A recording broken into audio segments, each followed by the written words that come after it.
Perkenalkan, nama saya Dr. Amalia Novianti, SPMSI, salah satu dosen pada program studi agroteknologi jurusan budidaya pertanian, Fakultas Pertanian Universitas Tadulako, Palu. Bidang ilmu yang saya geluti yaitu teknologi pengolahan hasil pertanian.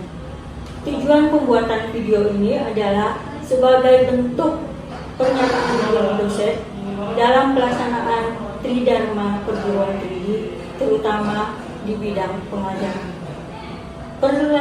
Pelaksanaan perkuliahan ini menggunakan prinsip D, I, E. Yang pertama D, yaitu delivery atau proses transfer ilmu pengetahuan kepada mahasiswa. Pada proses perkuliahan ini menggunakan prinsip SCA, Student Centered Learning, di mana mahasiswa diberi kebebasan untuk mendalami, mengeksplor, dan mengkaji berbagai problem dan fenomena yang terjadi sesuai dengan proses pembelajaran. Kemudian yang kedua, I, yaitu interaksi, berkaitan dengan bagaimana interaksi antara dosen dengan mahasiswa dalam proses perkuliahan sehingga tujuan pembelajaran dapat tercapai. Kemudian yang ketiga, A, assessment atau penilaian. Di awal perkuliahan antara dosen dan mahasiswa sudah membuat kontrak perkuliahan dan disepakati beberapa yang menjadi komponen-komponen penilaian. Adapun beberapa komponen penilaiannya yaitu yang pertama, kehadiran mahasiswa, kedua, keaktifan dan partisipasi mahasiswa, ketiga, tugas individu atau kelompok, yang keempat, praktikum jika mata kuliah tersebut memiliki praktikum, kelima, UTS, ujian tengah semester atau mid test, dan yang terakhir, ujian akhir semester atau UAS. Pada kesempatan yang baik ini saya akan membawakan mata kuliah Saudara Teknologi Pasca Panen dan Pengolahan Hasil Pertanian dengan bobot 5 SKS dan diajarkan pada mahasiswa semester 5. Mata kuliah ini adalah mata kuliah wajib di program studi agroteknologi. Mata kuliah ini diampu oleh 4 dosen, yaitu yang pertama Bapak Profesor Dr. Insinyur Abdul Rahim STP MP IPM ASEAN Engineer, kedua Ibu Dr. Insinyur Syarani Kadir MP, yang ketiga saya sendiri Dr. Amalia Novianti SPMSI, dan yang terakhir Ibu Setian Palma Aryani SPMSI. Baik, pada kesempatan ini saya akan mencoba memaparkan tentang capaian pembelajaran pada mata kuliah yang akan saya ajarkan. Dari segi capaian pembelajaran lulusan dari sikap, di sini ada 3, yaitu kami mengambil dari sikap S6, S5, dan S9. Nah, S5 itu sendiri itu adalah bagaimana bekerja sama dan memiliki kepekaan sosial serta kepedulian terhadap masyarakat dan lingkungan. Kemudian S8 menginternalisasi nilai, norma, dan etika akademik. S9 menunjukkan sikap bertanggung jawab atas pekerjaan di bidang keahliannya secara mandiri. Kemudian capaian pembelajaran lulusan atau CPA dari segi pengetahuan yaitu T1, yang mana pada mata kuliah ini yaitu adalah menguasai pengetahuan dan teknologi budidaya tanaman yang efektif dari praproduksi, panen hingga pasca panen, dan dalam sistem pertanian berkelanjutan untuk mendukung perancangan, pengelolaan, dan penerapan bisnis pertanian serta mampu menyelesaikan masalah pertanian berkelanjutan yang berbasis ilmu dengan metode penelitian yang benar dan tepat guna. Kemudian dari segi keterampilan umum, KU4, yaitu mampu berpikir sistematis dan inovatif dalam konteks pengembangan ilmu pengetahuan dan teknologi pertanian dalam arti luas.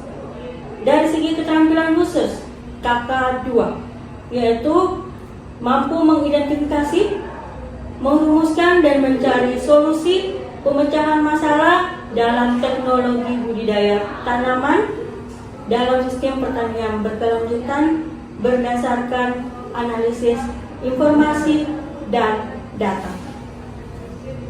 Baik, dari segi CPMK atau capaian pembelajaran mata kuliah, kami di mata kuliah ini adalah CPMK 2, yaitu memahami sejarah perkembangan teknologi pertanian, proses pasca panen, karakteristik bahan hasil pertanian, pengolahan hasil pertanian. Itu adalah CPMK-nya. Nah, deskripsi mata kuliah. Mata kuliah teknologi pasca panen dan pengolahan hasil pertanian merupakan mata kuliah wajib yang akan dibahas di dalam semester 5. Di mana mahasiswa akan mempelajari proses pasca panen dan tata cara mengelola atau mengawetkan bahan hasil pertanian secara benar, efektif, dan efisien berdasarkan Undang-Undang Keamanan Pangan, yang mana pada semester ini mahasiswa juga akan mempelajari tentang ruang lingkup teknologi pasca panen yang meliputi pengetahuan bahan hasil pertanian, dasar-dasar proses pengolahan ataupun pengawetan pasca panen, sanitasi, pengemasan, dan penyimpanan. Baik.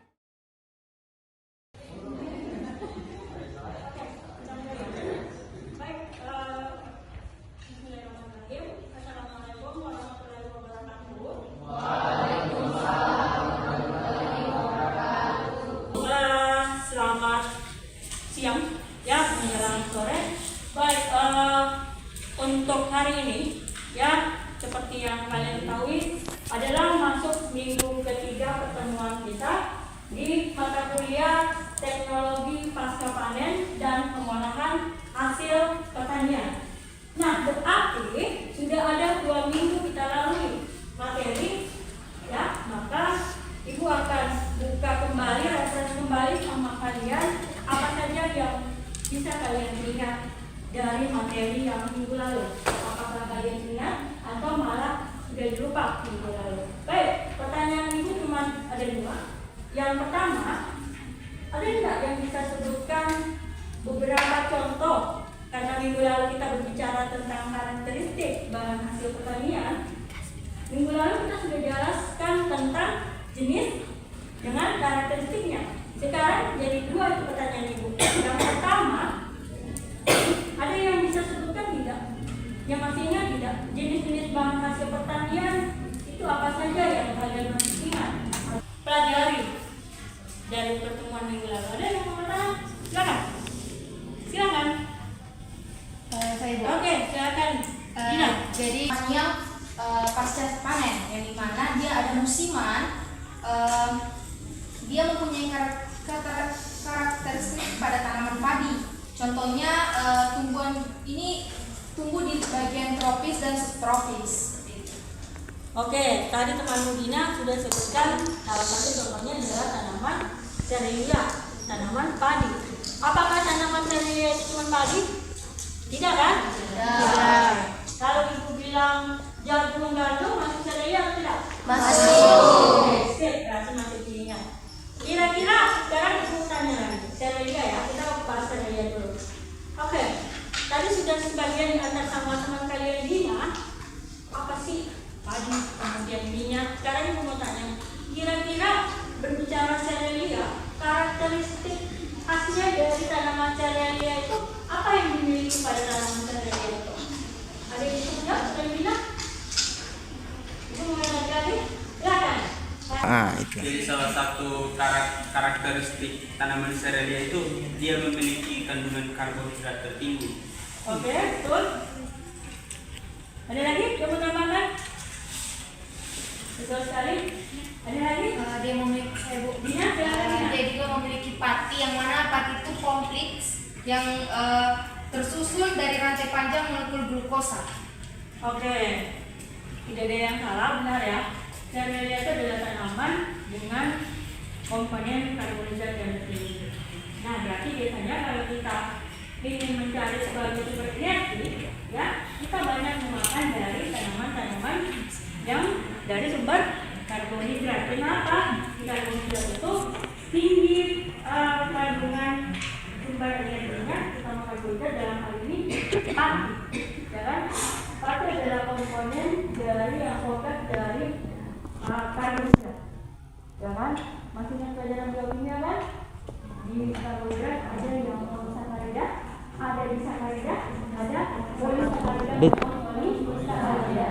Maka pati ini adalah komponen yang polisakarida, bukan mono, bukan disakarida, tapi betul. Tapi dia akan pati ketika di dalam tubuh dia akan berubah menjadi glukosa. Kenapa tubuh? Karena adanya bantuan enzim yang mengubahnya. Oke, itu yang ibu lalu. Ibu hanya merefresh, ya. Ibu cukup senang ada masih ingat. Nah, kalian lihat sekarang di depan itu ada, harus sudah tahu ya materi yang akan dipelajari pada minggu ini. Kalian pasti sudah baca kan? SPS sudah dibagi, Sabtunya sudah dibagi. Minggu ketiga kita akan bahas tentang susut. Oke, berbicara tentang susut, ya, susut itu berarti kehilangan hasil atau menurunnya produksi. Tapi bukan cuma produksi. Berbicara tentang susut itu berarti dari segi kualitas maupun kuantitasnya. Itu dari susut. Nah, yang kita akan bahas di sini adalah pasca panen. Berarti susut yang terjadi ketika setelah panen. Kebetulan mata kuliah kita kan pasca panen, maka kita akan banyak bahas tentang setelah panen. Apa saja sih yang mempengaruhi susut itu sendiri? Bukan cuma produksi ya, bukan bilang bahwa kalau produksinya berkurang berarti kita dapat susut, tidak. Kalau mutunya sudah berkurang, mutunya rusak, ya kan, tidak sesuai lagi, maka itu disebut juga susut, ya kan, seperti itu. Oke, kita akan ada yang menjadi tugas kalian. Pembelajaran kita ada 3 yang kalian harus penuhi. Yang pertama, kalian itu harus paham tentang kerusakan bahan hasil pertanian. Ya, kenapa? Kerusakan ini adalah juga salah satu yang mempengaruhi susut pasca panen. Yang kedua, menjelaskan jenis-jenis kerusakan. Kemudian yang ketiga, proses terjadinya transpirasi dan respirasi pasca panen. Oke, sehingga sumber pembahasan kita itu ada 3 yang harus kita pelajari untuk hari ini. Yang pertama, kerusakan hasil pertanian yang terdiri dari 2 tipe-tipe, kemudian faktor. Yang kedua itu ada transpirasi dan respirasi. Ya, kita akan fokus ke 1, 2, dan 3. Oke, sebelum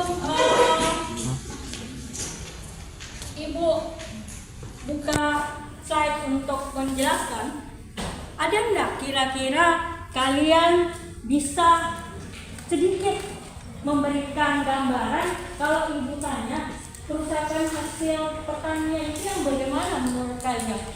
Saya Bu. Silakan bilang. Menurut saya kerusakan pada tipe-tipe ini bermaksud pada hasil panen, yang dimana hasil panen itu kadang biasa dari fisik dari tumbuhan tersebut. Contoh kecilnya jagung. Bisa jadi jagung itu tipenya tidak sesuai yang apa yang kita inginkan, yang dimana mungkin ada hama yang merusak sampai tanaman tersebut mempunyai buah yang tidak maksimal.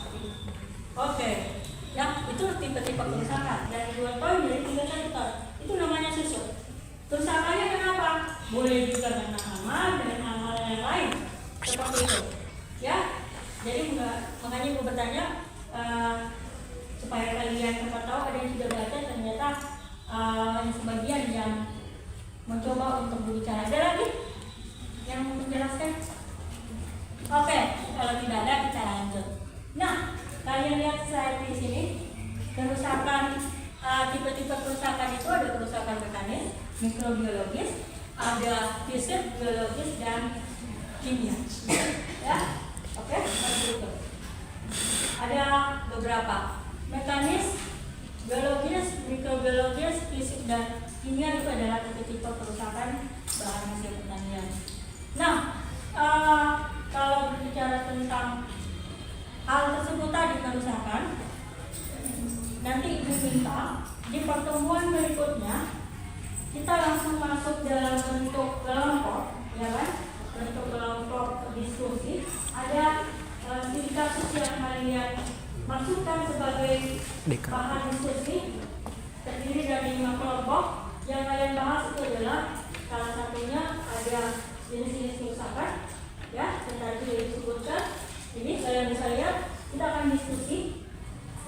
Mungkin minggu depan kita bisa diskusi beberapa yang menjadi item nanti akan dibagi menjadi 5 kelompok yang terdiri dari 4 sampai 5 orang. Itu dengan jumlah mahasiswa. Oke, nah ini ada kerusakan mekanis, bisa kalian lihat. Kalau kerusakan mekanis itu berbicara tentang apa? Kita nanti akan kita banyak bahas di pertemuan minggu depan. Yang pertama, mekanis itu pasti karena adanya benturan mekanis, jatuh atau apa?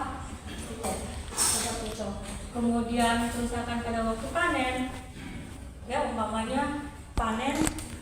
Ini mekanis ya. Kalau umpamanya kita manen tomat atau apa, kemudian terkena pisau atau apa, ya, kemudian luka.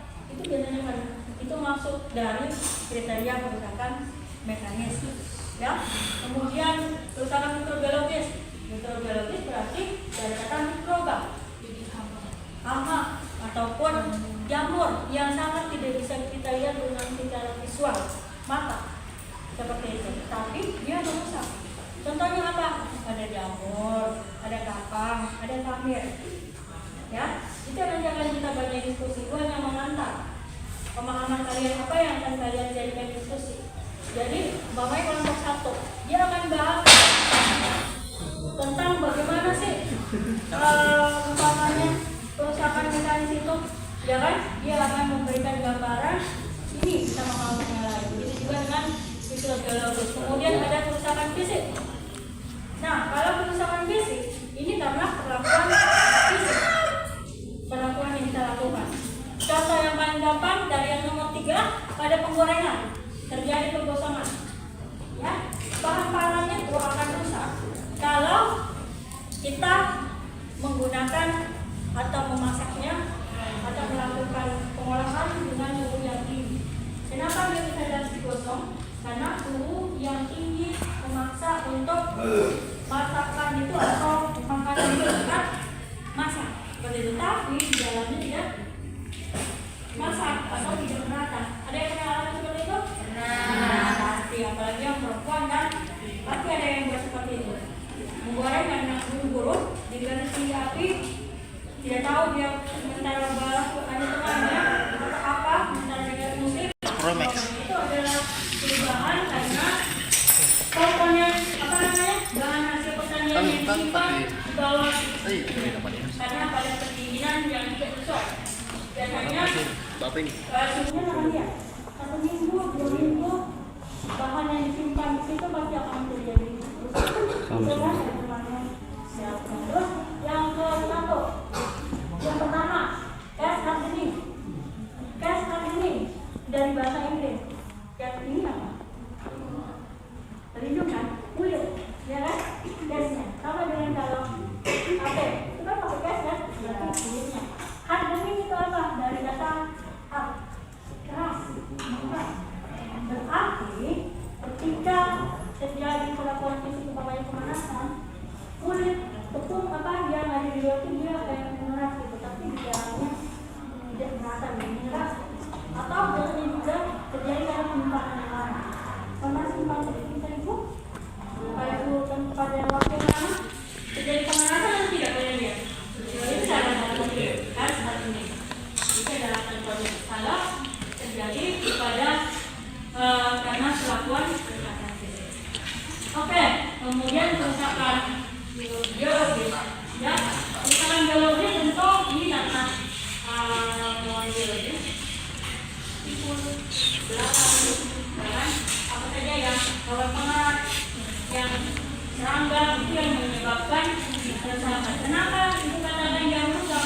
Kalau umpamanya tikus atau serangga lainnya, mereka sudah memiliki bahan makanan itu. Kemudian tambah lagi kita dapat lingkungan, maka bahan hasil pertanian itu akan cepat rusak. Kalau tidak percaya, silakan dari gigitan manusia saja. ya kan? Gigitan manusia, kalian makan apel, makan apel, pasti tidak akan bagus lagi modelnya ketika kalian simpan di suhu ruang ataupun di suhu dingin. Suhu ruang contoh, terjadi berubah warna tidak? Terjadi apa yang terjadi? Reaksi browning. Nah, kadang-kadang kerusakan fisiologis karena serangga ini itu akan mempersifat kerusakan karena di dalamnya ketika mereka merusak ada enzim yang tertinggal dalam makanan itu yang akan mempercepat kerusakan metabolisme pada bahan makanan. Contoh, kalau apel yang dulu seperti ini itu tidak lama lagi pasti akan ada ulat-ulat kecil yang meninggal, ya kan?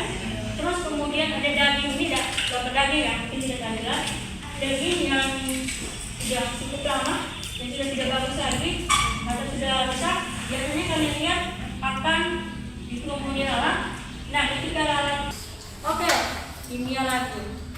Kerusakan kimia tentu karena pengaruh proses kimia tentang oksidasi, hidrolisis maupun enzimasi.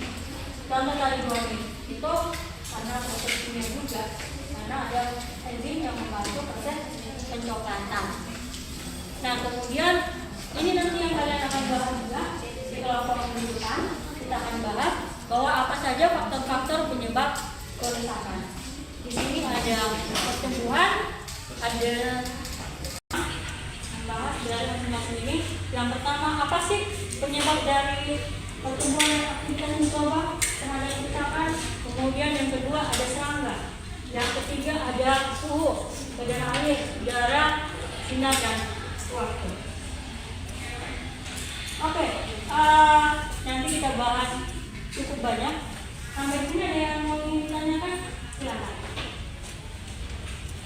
Ada? Jadi kita akan sama faktor-faktor. Ada yang ingin ditanyakan? Tidak ada? Gimana silakan? Tadi kan ada faktor kimiawi. Nah itu faktor kimiawi. Kimiawi. Yang dimana faktor tadi itu Kerusakan kimiawi. iya, Kerusakan kimiawi. Nah itu disebabkan oleh zat kimia yang dimana disuntikan ke dalam tumbuhan tersebut atau tanaman tersebut. Tapi terkadang kan banyak di pasaran itu jualan-jualan itu pasti dikasihkan yang namanya zat kimia yang makanan itu untuk mempertahankan tanamannya atau buahnya itu. Tapi apakah itu baik bagi tubuh kita? Oke, saya jawab ya. Kalau tadi masalah penambahan bahan makanan BTP itu memang ada yang alami, ada juga yang kimiawi. Nah, kalau yang kimiawi ini BTP itu sebenarnya punya dosis berapa persen? Ya, kita tidak bisa tidak menggunakan BTP sebenarnya, tapi ada dia punya dosis. Mulai kalau sudah terlebih, apalagi yang kimiawi pasti sudah tidak sangat baik untuk tubuh. Contoh, pewarna, ya kan? Ada kan? Makanya kalian dulu suka makan es dan tubuh kita itu akan tersimulasi, itu akan mengganggu proses metabolisme dalam tubuh kita karena bahan kimiawi. Semakin sering kita mengkonsumsi itu akan merusak jaringan di dalam tubuh kita. Kalau sudah rusak satu dalam jaringan tubuh kita, itu akan rusak, ya kan? Maka biasanya pakai yang alami, contoh pewarna alami kan ada dari buah naga, ya kan? Ada dari bijala ungu, ya? Kenapa itu? Tanaman kita diciptakan, maka kita sebenarnya harus bersyukur tanaman yang diciptakan itu tidak ada yang tidak punya manfaat, pasti ada manfaatnya. Manusia pun seperti itu, manusia diciptakan pasti punya manfaat, tidak ada yang tidak punya manfaat. Allah pasti ciptakan umpamanya Dina, Tahir pasti punya manfaat, ya kan? Contoh, Dina bisa jadi ketua kelas atau wakil ketua kelas, itu sudah digaris tangan, ya kan? Atau nanti dia bisa jadi contoh kerusakan kimia karena pada tanaman, pada makanan yang mengandung lemak. Kalian pernah mendengar kalau makanan yang berlemak itu akan terjadi tengik? Pernah kan? Itu karena terjadi proses oksidasi lemak yang menyebabkan makanan berlemak itu lama-kelamaan akan mengeluarkan bau yang tidak sedap, ya kan? Seperti itu. Minyak kelapa lama-kelamaan itu akan rusak karena proses oksidasi dari asam lemak yang ada di dalam minyak kelapa umpamanya, ya seperti itu. Kalau kalian tidak percaya, simpan itu minyak kelapa lama-lama. Nanti tahun depan baru kalian gunakan, umpamanya ya, atau yang kalian buka itu, ya kan? Buka itu tutupnya kapan minyak kelapa itu pasti cepat rusak, akan tercium bau lain karena bukan menyadari proses secara alaminya, proses perubahan lemak yang ada di kandungannya, tapi pengaruh juga lingkungan, ya kan? Oke, dengan persiapan kalian untuk berdiskusi, ada yang ditanyakan sebelum kita tutup pertemuan kita hari ini? Tidak ada? Tidak ada? Cukup? Cukup. Boleh bisa dipahami? Bisa. Tidak ada? Kita akhiri kuliah kita hari ini. Akhir kata, wabillahi taufiq. Wassalamualaikum warahmatullahi wabarakatuh dan selamat siang. Waalaikumsalam warahmatullahi wabarakatuh.